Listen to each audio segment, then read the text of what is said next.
أعوذ بالله من الشيطان الرجيم بسم الله الرحمن الرحيم الحمد لله رب العالمين والصلاة والسلام على سيدنا محمد وعلى آله وصحبه أجمعين أما بعد Ushbu dunyolarni yo'qdan bor qilib bizlarni shunday ko'rkam ravishda yaratgan Janobi Haq Alloh subhanahu va taolaga cheksiz hamd sanalarimiz, shukronalarimiz bo'lsa yarar edi.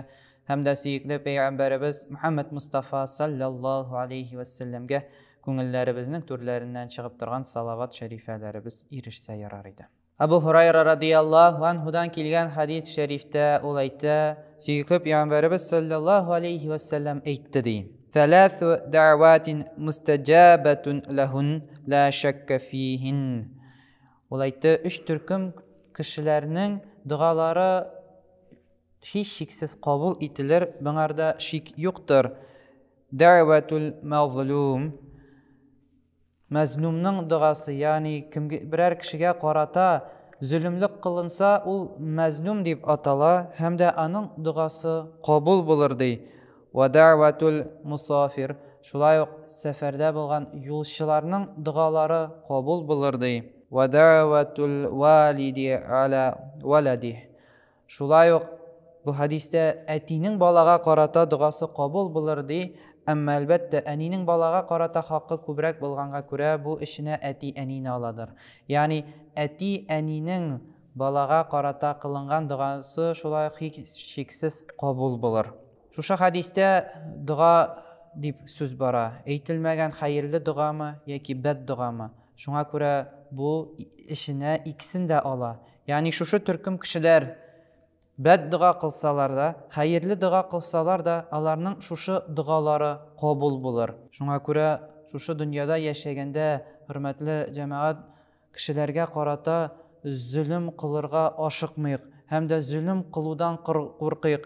Çünkü eğer de ul kişi bizge qarata bed duasın kılsa, biz birer kişini haksız yerge rencitip ul kişi bizge bed dua kılsa, hiç şiksiz Allah Teala onun duasını kabul etir.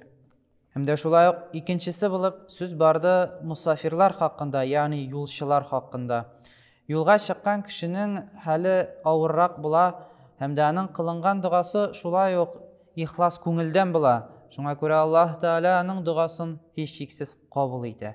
Şuna göre eğer de tanışlarımız var iken yolga çıkan, yaki özümüz yolga çıkabız iken, özümüz için dua kıldırıyıq, hem de özümüz de seferde bulganda özümüz için, yakınlarımız için, tuğanlarımız için, milletimiz için, vatanımız için dua kılırga unutmayıq.